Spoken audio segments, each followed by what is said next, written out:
Izmēģināsim visus 3 režīmus.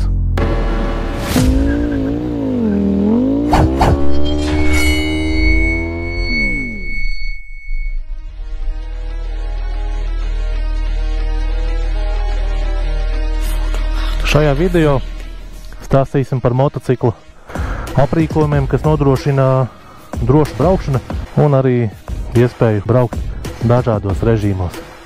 Šodien mūsu izmēģinājuma trusīts būs šīs motocikls Ducati Street Fighter V4S.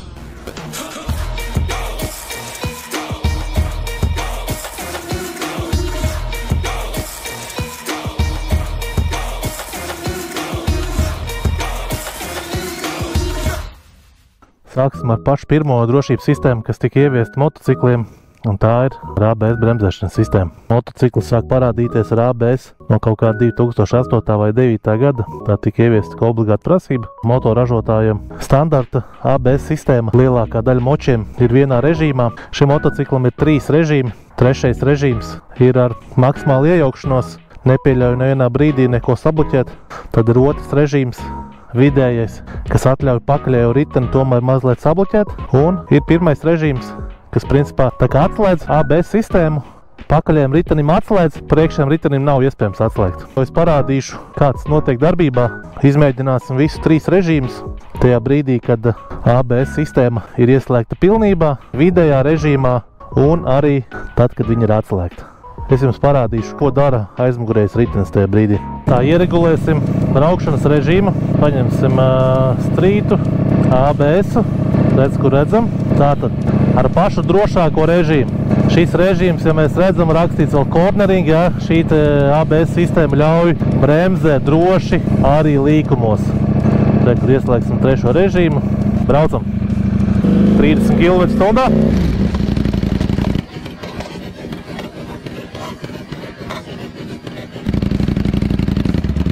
Otrais režīms ļauj arī sabloķēt aizmugurējo riteni. Nu, skatāmies. 30 km/h, ko darīs aizmugurējā riepa.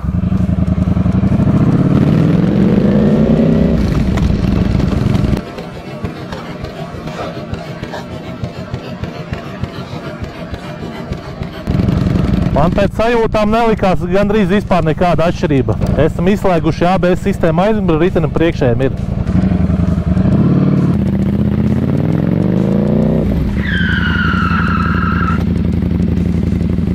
Nu, uzreiz riepa bloķējās un slīd. Un pie tam ļoti labi slīd.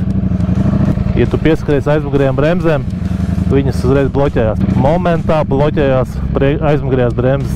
Bet nākamā lieta, ko gribu parādīt, ir tā saucamais drošības sistēma, saucās traction controls. Tautas valodā pretspolēšanas sistēma. Ko šī sistēma dara? Neļauj izspolēt aizmugurējiem ritenim. Un šeit arī iedalās dažādi moči. Klasiski motocikliem ir vienkārši viens režīms un viss. Viņš neļauj izpolēt un tā. Tad jau nāk režīmi, kurus var iestatīt, attiecīgi no 1 līdz kaut kam. Šim Ducatam ir 8 režīmi un iespēja arī izslēgt ārā. Un es jums parādīšu, kā strādā šie 8 režīmi. Visu nerādīšu ļoti garlaicīgi. Parādīšu 8. režīmu. Tas ir režīms ar maksimālu iejaukšanos, kas neļauj principā vispār izpolēt.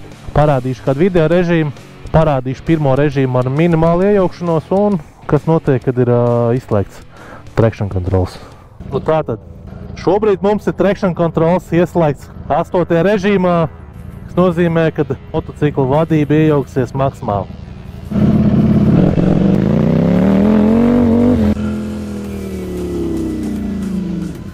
Tas ir 8. režīms. Redzējāt, ko viņš grib darīt? Viņš neļauj, tā, ka vispārībā pat sajust nekādu sānslīdu vai spolēšanu. Ieslēgsim 5. režīmu. 4. lai iet. Braucam kaut kā 20 km/h.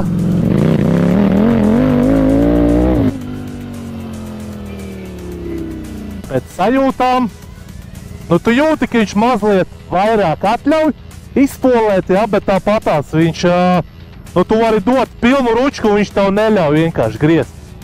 Ieslēgsim pirmo režīmu traction controlam.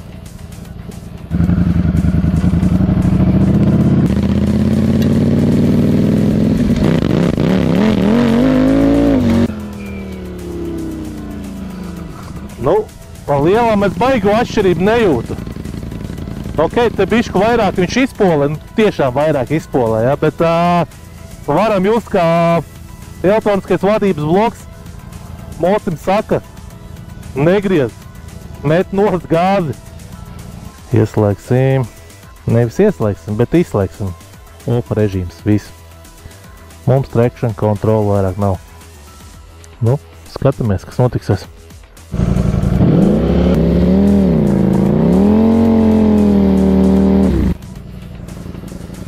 Nu, tas tā bišķi uz vietas. Bet principā, ja mēs braucam 20 km/h, viņš spolē, viņš ļauj visu laiku spolēt.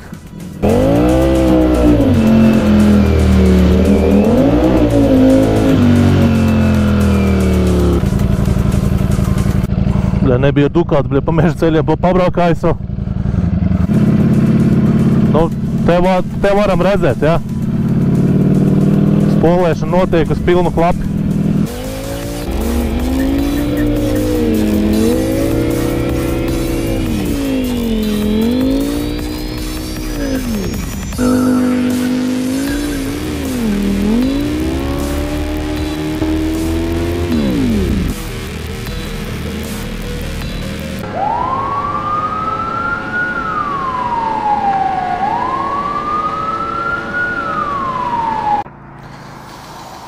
Nākamā lieta, ko gribēju pastāstīt, ir par dzinēju bremzi. Parasti močiem tāds aprīkojums atsevišķi nenāk. Šim Ducatam un arī citiem ir tāda sistēma kā Engine Brake Control, kas kontrolē šo te saucamo dzinēju bremzi un var iestatīt režīmos. Nu šeit mēs redzam Engine Brake Control. 3 režīmi – minimāla bremze, vidējais režīms un maksimālā bremze. Sīki detaļās nestāstīšu tehniskās lietas. Ja jums būs interesanti, es varu uztaisīt arī atsevišķus video par tehniskām lietām, kāds notiekās. Nodemonstrēšu braucot, ko nozīmē dzinēja bremze un parādīšu arī to, ko nozīmē, kad vispār nav.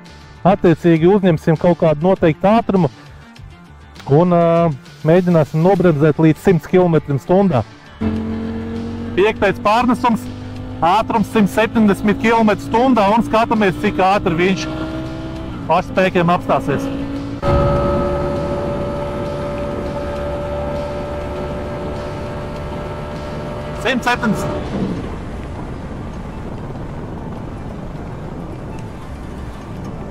Līdz 100 km/h.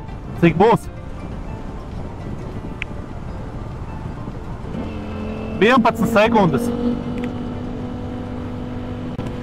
11 sekundēs mēs tiekam vienkārši izspiežot sajūgu. Tagad izmēģinām dzinēju bremzi ar minimālo bremzēšanu.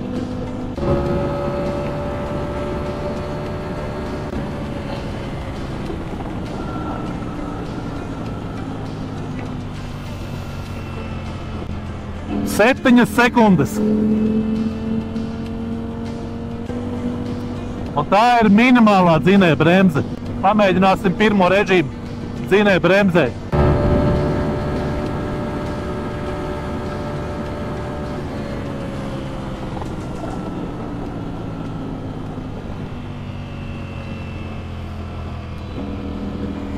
Sešas, 7 sekundes. Nu šeit mēs redzam, pirmais, trešais režīms praktiski vienāds. Braucot, varbūt tās pie kaut kādiem apstākļiem, to var just mazliet savādāk, bet izmēģinot, testējot vienkārši, atmetot rokturi, nu viņš līdzīgi bremzē.